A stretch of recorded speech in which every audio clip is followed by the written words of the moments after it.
ఉమ్మడి వరంగల్ జిల్లా వ్యాప్తంగా యువతకు ప్రోత్సాహాన్ని ఇస్తూ క్రికెట్ టోర్నమెంట్ నిర్వహించడం చాలా సంతోషంగా ఉందని సీఎం సలహాదారు వేం నరేందర్ రెడ్డి అన్నారు.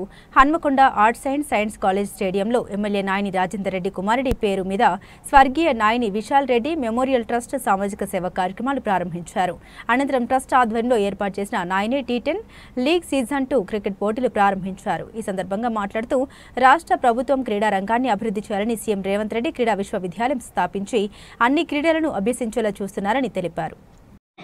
అన్ని క్రికెట్ తో పాటు గ్రామీణ ప్రాంతంలో ఉండే కబడ్డీ, వాలీబాల్, బాస్కెట్బాల్, బ్యాడ్మింటన్ లాంటి కార్యక్రమాలు అథ్లెటిక్స్ కూడా ఏర్పాటు చేసుకొని వాటన్నిటిని కూడా కింది నుంచి క్రీడాకారులను తయారు చేసుకునే విధంగా ఈ ప్రభుత్వం రేవంత్ రెడ్డి గారి ఆధ్వర్యం లోపల ఏర్పాట్లు చేస్తున్నది. భవిష్యత్తులో కూడా క్రీడాకారులకు అండగా ఉండే ప్రభుత్వం.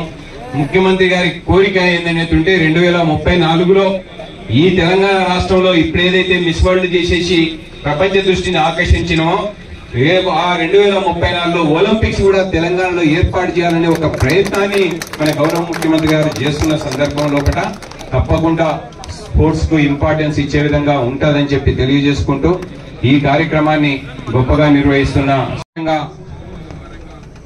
ఈ రాష్ట్రం లోపల స్పోర్ట్స్ ను అభివృద్ధి చేయాలని గౌరవ ముఖ్యమంత్రి గారు రేవంత్ రెడ్డి గారు ఒక స్పోర్ట్స్ యూనివర్సిటీని దాదాపు 150 ఎకరాలలో ఒక స్పోర్ట్స్ యూనివర్సిటీని స్థాపించి అన్ని క్రీడలను కూడా ఆడ అభ్యసించే విధంగా ఏర్పాట్లు చేయడం కానివ్వండి. ఏదైతే ఒకప్పుడు పేరెన్నిక ఉన్న గచ్చిబౌలి స్టేడియాన్ని గత పాలకులు మర్చిపోతే దాన్ని అంతా కూడా ఇవాళ అప్డేట్ చేసుకొని దేశంలోనే గొప్ప క్రీడలన్నింటినీ కూడా అక్కడ ప్రతి వారం ప్రతి నెల ఒక గొప్ప కార్యక్రమాలు జరిగే విధంగా గచ్చిబౌలి స్టేడియాన్ని కూడా పెద్ద ఎత్తున చేసుకోవడం జరిగింది. దాంతో కార్యక్రమాలు చేసుకుంటూ వస్తున్నాం. అందులో భాగంగా క్రికెట్ టోర్నమెంట్ ప్రతి సంవత్సరం నిర్వహిస్తున్నాం. మరి ఈసారి ఇన్ని టీంలు వచ్చినందుకు నిజంగా కూడా సంతోషంగా ఉంది. ఇంతమంది పెద్దలు వచ్చినందుకు కూడా వారందరికీ కూడా పేరు పేరున ధన్యవాదాలు తెలియజేస్తున్నాం. విశాల్ ట్రస్ట్ ఆధ్వర్యంలో ప్రత్యేకంగా సోషల్ సర్వీస్ చేయడానికి ఎక్కడ ఏ ఇబ్బందులు ఉన్నా ఏ అవసరాలు ఉన్నా వాటిని తీర్చడానికి ట్రస్ట్ ముందుకు వస్తుందని తెలియవచ్చడానికి ఈ టోర్నమెంట్ కూడా ఒకటి.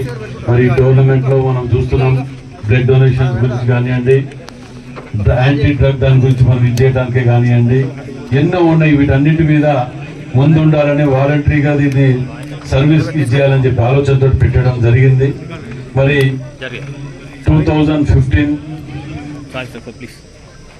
25th డేట్ జూలైలో విశాల్ అనుకోకుండా యాక్సిడెంట్ లో జరిగిపోవడం అయింది.